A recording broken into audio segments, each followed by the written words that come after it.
Entre os anos de 1936 e 1938, a burocracia soviética dirigida por Stalin lançou uma campanha de terror que assassinou centenas de milhares de oposicionistas. Foi chamado Grande Expurgo. Os processos de Moscou foram os julgamentos forjados dos principais líderes da Revolução de Outubro. Trotsky, mesmo no exílio, foi o principal acusado em todos esses processos, sendo julgado e condenado à revelia.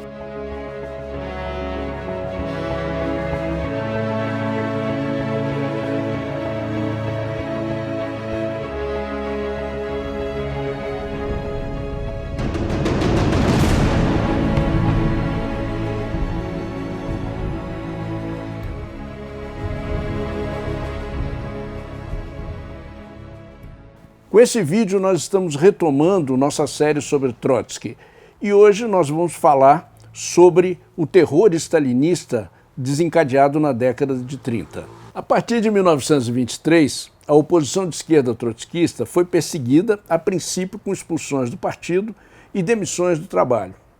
Depois começaram as deportações em massa para a Sibéria e as prisões. Ao mesmo tempo, começou uma campanha contra o trotskismo e um gigantesco processo de falsificação da história da Revolução Russa e do Partido Comunista. Essa verdadeira escola de falsificação buscava apagar o papel de Trotsky como líder da Revolução e chefe do Exército Vermelho. Mais tarde, outros líderes da Revolução e até stalinistas caídos em desgraça também foram apagados da história oficial em artigos, em livros e até em fotografias. No começo da década de 30, a ala de Stalin havia assumido sozinha o poder.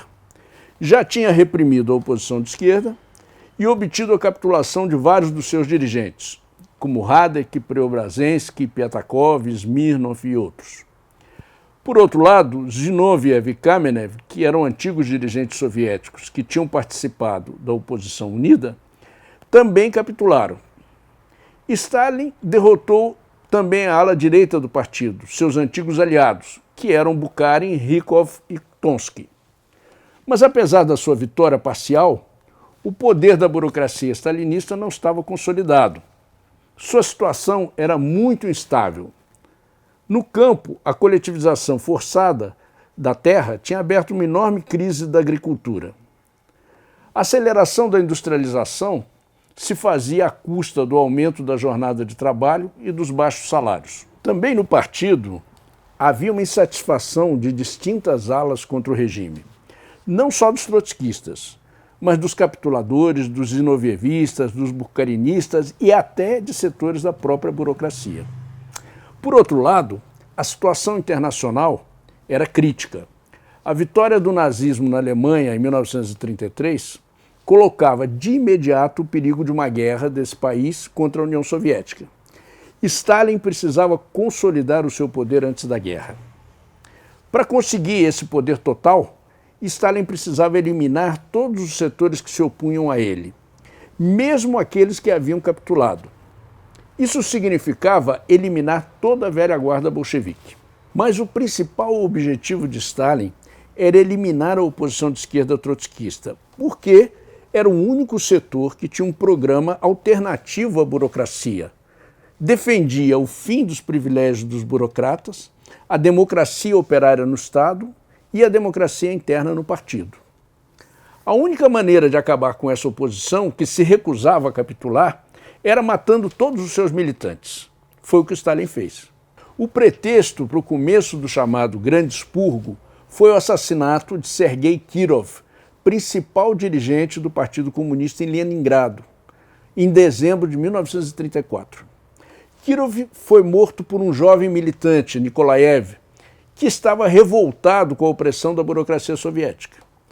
Mas em 1956, Khrushchev, que havia passado a dirigir o partido depois da morte de Stalin, fez um discurso ao 20º Congresso do Partido Comunista, onde ele admitiu que o assassinato de Kirov havia sido planejado pelo então chefe da GPU, do Serviço Secreto, que se chamava Yagoda, e, com certeza, Yagoda não dava um passo sem ser a mando de Stalin. Agentes da GPU incentivaram e armaram Nikolaev. Com isso, Stalin também se livrava de Kirov, um dirigente de prestígio que ameaçava sua liderança. Depois, Stalin executou Yagoda e os agentes da ZPU que armaram o assassinato de Kirov. Nos anos seguintes, a 1934, a repressão aumentou brutalmente. As deportações foram sendo substituídas pelos campos de concentração, chamados Gulag, as torturas e os fuzilamentos em massa. Os processos de Moscou foram um marco nessa repressão. Os principais líderes da Revolução Russa foram julgados por traição e executados. As acusações eram assombrosas. Todos esses velhos revolucionários e ex-dirigentes do Estado Soviético eram acusados de atos de sabotagem às indústrias e ao sistema de transporte, de planejar atentados terroristas, inclusive o assassinato de Stalin e de outros dirigentes soviéticos, também de traição e espionagem a serviço de Hitler e do imperador japonês. O promotor, chamado Vyshinsky, terminava todas as suas intervenções de acusação com a frase: "É preciso abater esses cães raivosos". Evidentemente, eram calúnias absurdas. O stalinismo utilizou amplamente esse método, misturando acusações a revolucionários honestos, como se eles fossem agentes do nazismo, terroristas, com a intenção de facilitar que o movimento operário internacional e a opinião pública aceitassem essas acusações absurdas para justificar a execução dos acusados. No primeiro julgamento, em agosto de 1936, foram julgados e executados Zinoviev, que tinha presidido a Internacional Comunista nos primeiros anos, Kamenev e outros dirigentes acusados pelo assassinato de Kirov e outros crimes. No segundo julgamento, em janeiro de 1937, foram condenados e executados Piatakov, Muralov e mais 16 dirigentes, acusados de pertencer a um centro trotskista zinovievista bucarinista. E no terceiro julgamento, em março de 1938, foram 19 acusados levados ao tribunal, incluindo Bukharin, Rykov, que foram condenados e executados, Tonsky, que escapou da execução porque se suicidou na prisão, e todos tinham sido da antiga ala direita do Partido Comunista. Nos três julgamentos, é preciso dizer que o principal acusado foi Trotsky. Em nenhum dos três julgamentos foram apresentadas provas, mas nas declarações de alguns acusados, eles próprios confessam os piores crimes. No entanto, 20 anos depois, no 20º e no 22º Congressos do Partido Comunista, Khrushchev reconheceu a falsidade das acusações feitas nos processos de Moscou. Ele explicou como as confissões foram arrancadas sob torturas e ameaças de execução de familiares. Mas mesmo depois das confissões, a maioria dos familiares foi executada. Os processos de Moscou foram apenas a parte visível da maior repressão que o movimento operário internacional sofreu em toda a sua história. Basta ver os resultados do terror sobre o próprio Partido Comunista da União Soviética. Dos membros do Comitê Central, que dirigiu o Partido Bolchevique durante a Revolução de Outubro de 17, só Stalin sobreviveu na década de 40. A maioria foi executada por ele mesmo. Essa mesma lógica obrigou Stalin a eliminar também a segunda geração de revolucionários que havia surgido com a Revolução de Outubro e lutado na Guerra Civil. Mas isso não bastava para Stalin. Ele também eliminou grande parte da própria burocracia stalinista que ele não considerava confiável.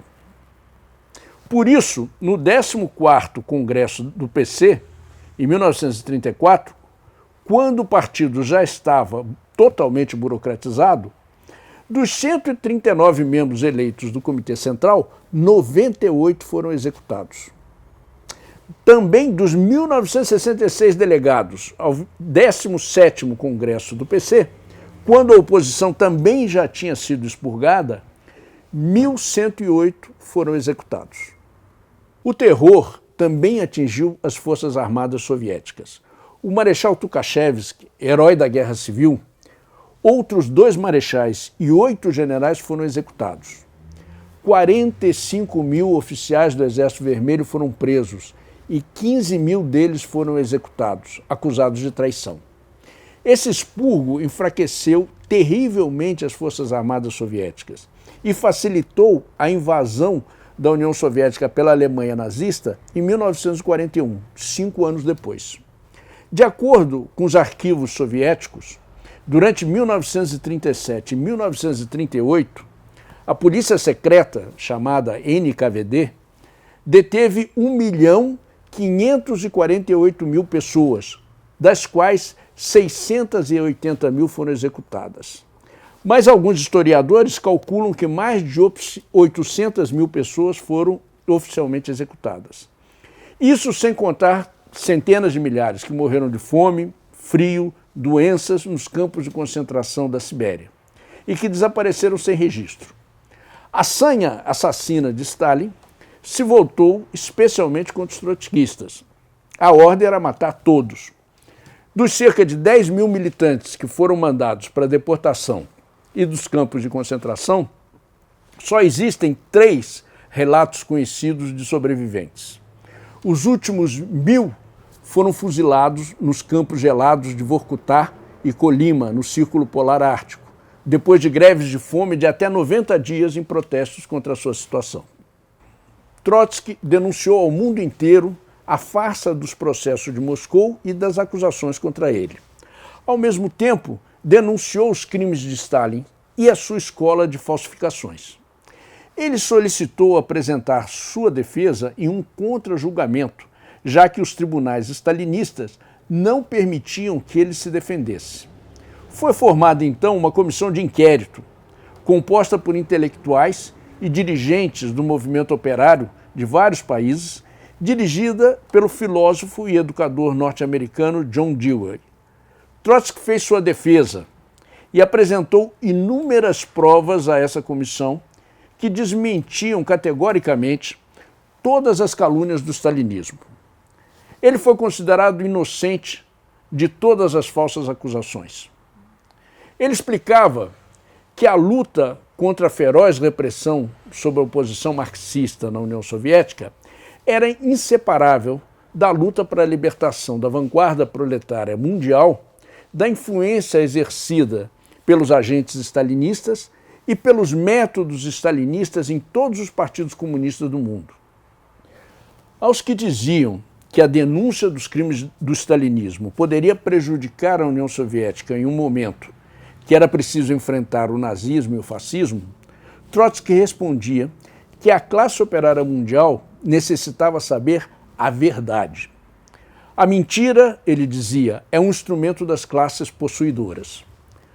Hoje, existem setores que tentam reviver o stalinismo e projetar a figura de Stalin como um comunista.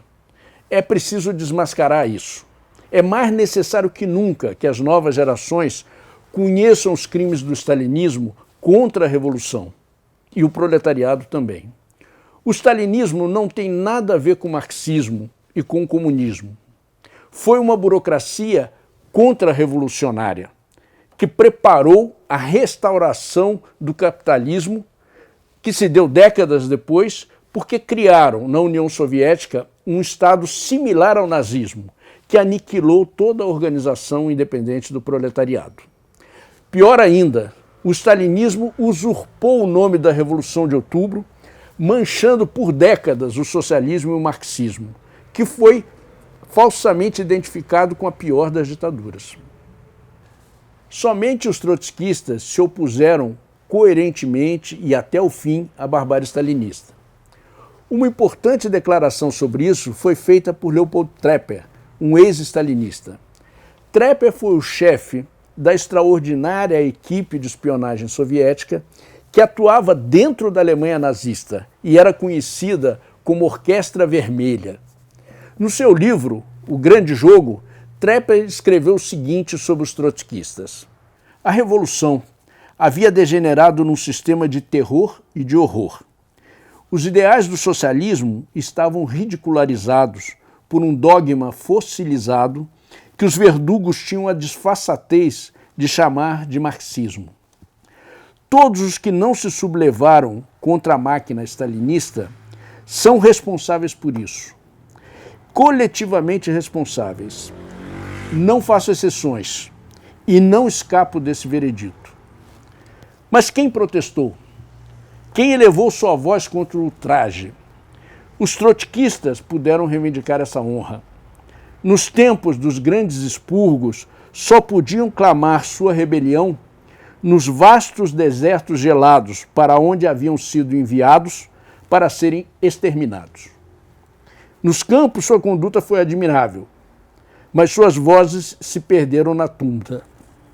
Hoje, os trotskistas têm o direito de acusar os que então uivavam com os lobos.